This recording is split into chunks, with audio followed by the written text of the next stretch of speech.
اگر کوئی شخص نمازی کے آگے سے گزر جائے تو اس کی نماز ٹوٹے گی یا نہیں؟ نماز نہیں ٹوٹے گی، مگر یہ عمل جائز نہیں ہے اور نمازی کو چاہیے اس کو روکے۔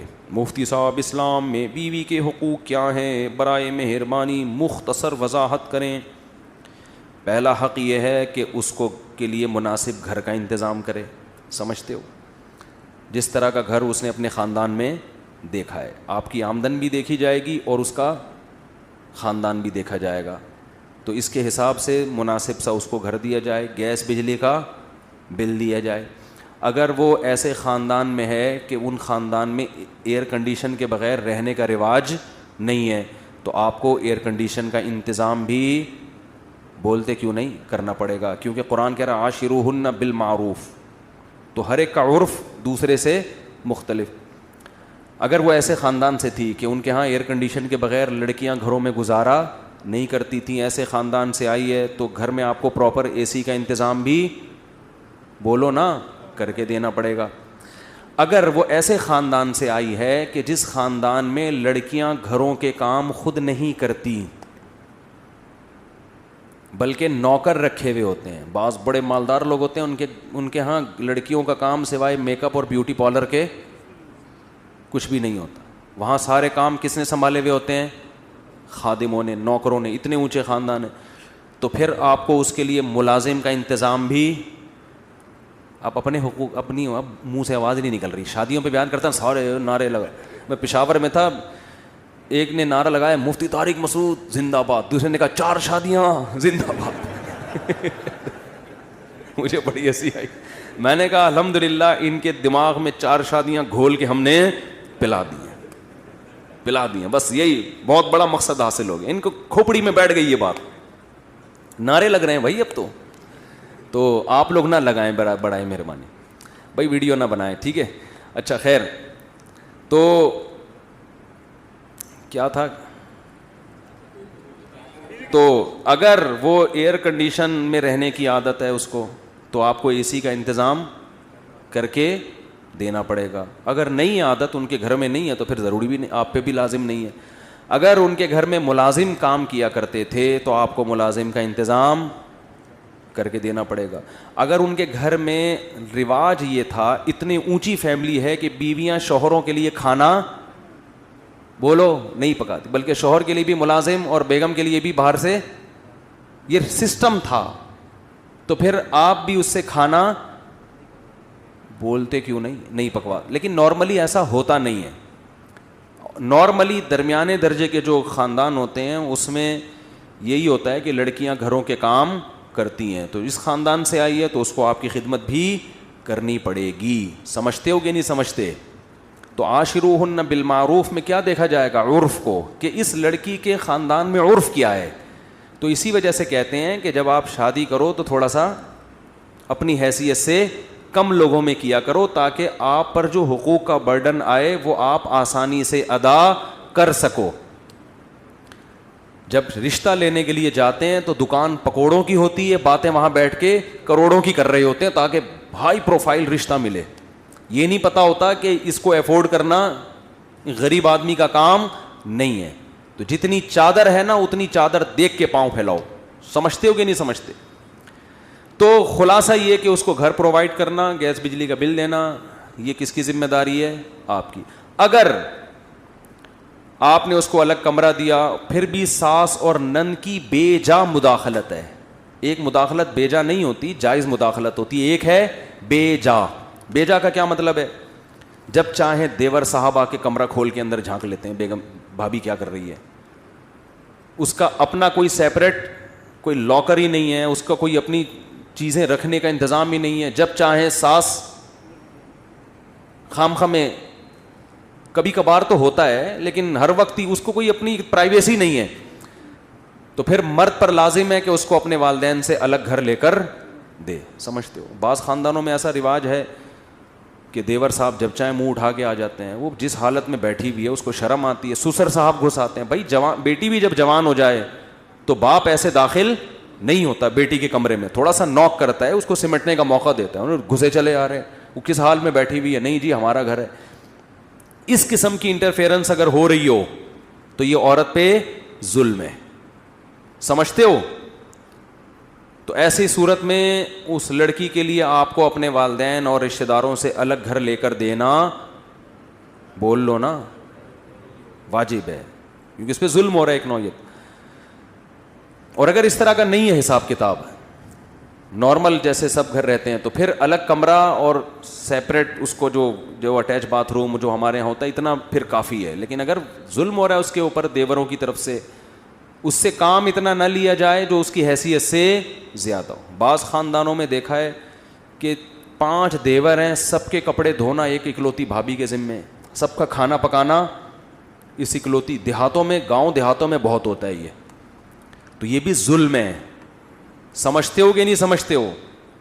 ایک عورت پہ ایک آدمی نے کہا میری بیوی 18 روٹیاں پکاتی ہے، ابا کے لیے، اماں کے لیے، بھائیوں کے لیے، بہنوں کے لیے، پھر اس کے بعد پھر دکان کے ملازمین کے لیے بھی. یار یہ تو ظلم ہے نا یار، اس ملازمین کے کام اس بیچاری سے کیوں لے رہے ہو آپ؟ تو یہ ہے نان نفقہ. دوسری بات یہ کہ اس کو ٹارچر نہ کرے ذہنی ٹارچر کا مطلب یہ ہوتا ہے بات تمیز سے کرے. گھر میں جب داخل ہو تو حضرت عائشہ فرماتی ہیں ہمارے نبی مسکراتے چہرے کے ساتھ داخل ہوتے تھے. آج بہت سے میاں جب گھر میں داخل ہوتے ہیں تو ایسا لگتا ہے چنگیز خان نے بغداد پہ حملہ کر دیا ہے. چنگیز خان نے کیا کر دیا ہے؟ بغداد پہ حملہ کر دیا، اور بغداد کی اینٹ سے اینٹ بجا دی، خلافت کا خاتمہ کر دیا اس نے. تو جب آپ گھر میں آئیں تو کیسے؟ اور عورت کی بھی ذمہ داری ہے، جب یہ میاں آ کے مسکراہٹ دیے تو آپ نے بھی آگے سے مسکراہٹ کا جواب مسکراہٹ سے دینا ہے. وہ بھی جلی اور ٹھنی بیٹھی بھی ہوتی ہے، یہ کوئی ٹائم ہے آنے کا؟ وہ یہیں سے پڈا شروع ہو جاتا ہے. تو محبت کا کبھی کبھار اس سے اظہار کرے. ہمارے نبی امی عائشہ جہاں سے پانی پیا کرتی تھیں گلاس میں، برتن میں، ہمارے نبی بھی وہیں سے منہ لگا کے پانی پیتے تھے. سمجھتے ہو؟ اور تھوڑی بہت اس کی خامیوں کو مرد کیا کرے؟ برداشت. کیونکہ نبی کی صحیح حدیث ہے کہ عورت پوری سیدھی نہیں ہو سکتی، اس کی خامیوں کو برداشت کرو گے تو گھر چلے گا. برداشت کی پالیسی ختم ہو گئی تو عورت 100% صحیح نہیں ہوگی بلکہ گھر ٹوٹ جائے گا. سمجھتے ہو بات کو؟ تو کیا کرنا ہے؟ ایک حد ہے، ایسا نہیں کہ وہ بیچ کے کھا گئی آپ کو، بینک میں رکھوا دیا کہ یہ قسطوں پہ گاڑی چاہیے، رہن کے طور پر میرا میاں رکھا ہوا ہے آپ نے. ٹھیک ہے نا؟ تو یہ پراپر، یعنی کبھی کبھار محبت کا اظہار کرے، اس سے تمیز سے بات کرے. گھر میں گدھوں کی طرح چیخے بولتے کیوں نہیں. ایک آخری بات میں اہم کر دوں، اگر اس میں کوئی عیب ہے تنزیہ لہجے میں اس کی اصلاح نہ کرے. یہ بہت بڑا فالٹ ہے آج کل مارکیٹ میں. مثال کے طور پر کھانا نہیں پکانا آتا تو اس کا طریقہ یہ ہے کہ تم نے کھانا بہت اچھا بنایا ہے، تھوڑا سا یوٹیوب پہ سرچ کرو اور اچھا بنا سکتی ہو.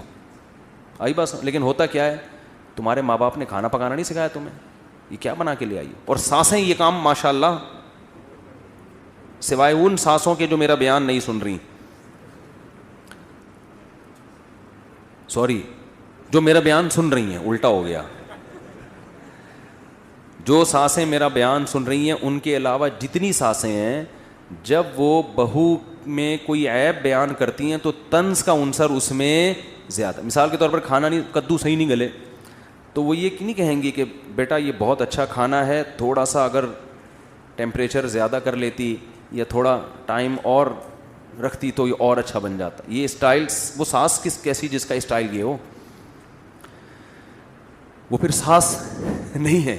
اس کا اسٹائل یہ ہوتا ہے لگتا ہے تمہارے ماں باپ نے تمہیں کدو پکانا بھی نہیں، اب یہ بھی ہمیں ہی کرنا پڑے گا.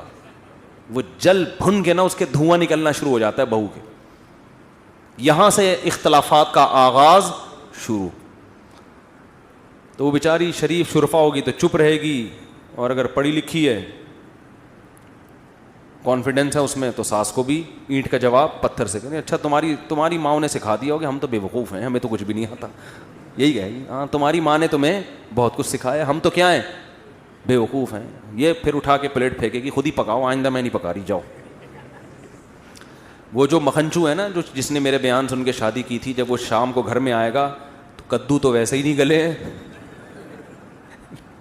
وہ کھانا بھول جائے گا پھر اماں سے پوچھے گا, ماں بتائے گی یہ اس نے مجھے بدتمیزی کی ہے, مجھے میری ماں کا تانا دیا ہے. اس کو اول ایک تو غلطی کی, کدو نہیں صحیح پکائے, گلائے نہیں, اوپر سے سوری کرنے کے بجائے کیا کر رہی ہے, پلیٹیں اٹھا اٹھا کے پھینک رہی ہے. وہ غیرت میں آئے گا, میری ماں جس نے مجھے جنا, جس نے مجھے دودھ پلایا ہے, جس کے مجھ پر احسانات, اور یہ آج جمعہ 8 دن نہیں ہوئی, یہ چاہتی ہے کہ میری ماں سے بدسلوکی کرے. یہ پہلے ہی چنگیز خان بن کے آیا تھا, اب یہ ہلاکو خان کو بھی ساتھ لے کے بیوی کے کمرے پہ اٹیک کرے گا. یہ کیا پڑا ہوا ہے دیواروں کے اوپر, یہ کیا ہے, یہ تماشا بنایا ہوا ہے. وہ یہ دیکھے گی کہ ایک تو میری ساس نے پہلے طنز کیا, اوپر سے میرے شوہر کو بھی میرے خلاف ورغلا رہی ہے. تو وہ دلائل کی دنیا میں جواب نہیں دے گی, وہ اپنی ساس کی کیا ہو جائے گی, دشمن. ابھی اس نے کدو کی پلیٹ پھینکی تھی, پورا پریشر کوکر اٹھا کے شوہر کے سر پہ جا کے پھوڑ دے گی. پھر شوہر مجھ سے پوچھے گا یہ کیا ہو رہا ہے مفتی صاحب, گھریلو مسائل حل نہیں ہو رہے. تو میں اس سے کہوں گا میں نے کہا تھا کہ جب شادی کرو تو گھر میں ہیلمٹ پہن کے جاؤ. میں پہلے ہی کہہ چکا ہوں کہ گھر میں کیا پہن کے جایا کرو, ہیلمٹ.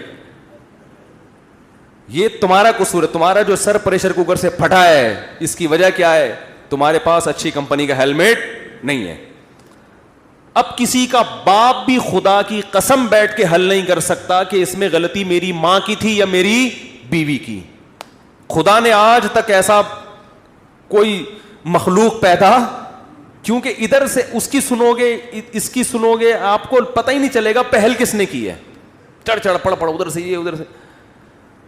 پھر گالیاں مجھے دیتے ہیں کہ یار انہوں نے ترغیب دی تھی, یہ ہمارے گھر میں ہو رہا ہے. تو جب طنزیہ کلام شروع ہوتا ہے نا, طنز, تو معاشرے میں اصلاح بولو نہیں. اور ساسوں کی ہے حالت دیکھو, ان کو چاہیے ماڈرن لڑکیاں پڑھی لکھی, اور گھر کے کام ان سے ایسے کروانے ہیں جیسے گاؤں دیہات کی ان پڑھ لڑکیوں سے ہوتے ہیں. تو جب ماڈرن لڑکی لاؤ گے تو وہ شکر کرو کدو گلا دی, جتنے گلائے ہیں اتنے بھی نہیں گلاتی ہوں. تو اگر یہی تھا تو آپ لے آتی کسی دیہاتی کو, اپنی بھتیجی کو, اپنی بھانجی کو, وہ جو بیچاری کہیں رہتی ہے دیہات کی اچھی بھلی خدمت گزار, اس کو لے کے آتے. تو اس لیے جب ایسا معاملہ ہو رہا ہو تو ہم کہتے ہیں بھائی بیگم کو ماں سے کیا کر دو, بولو الگ کر دو. پھر ماں سے بھی محبت سے ملو اور بیگم سے ملو, ان کا آپس میں کنیکشن نہیں ہونے دو. اماں کو تھوڑے تھوڑے دنوں میں بلایا کرو, بیگم کو بولا کرو کدو گلاؤ, میں خود چیک کروں گا گلے کہ نہیں گلے. اماں کی خدمت کرو, اماں یہاں آئیں گی, پھر اماں اپنے گھر میں, ہم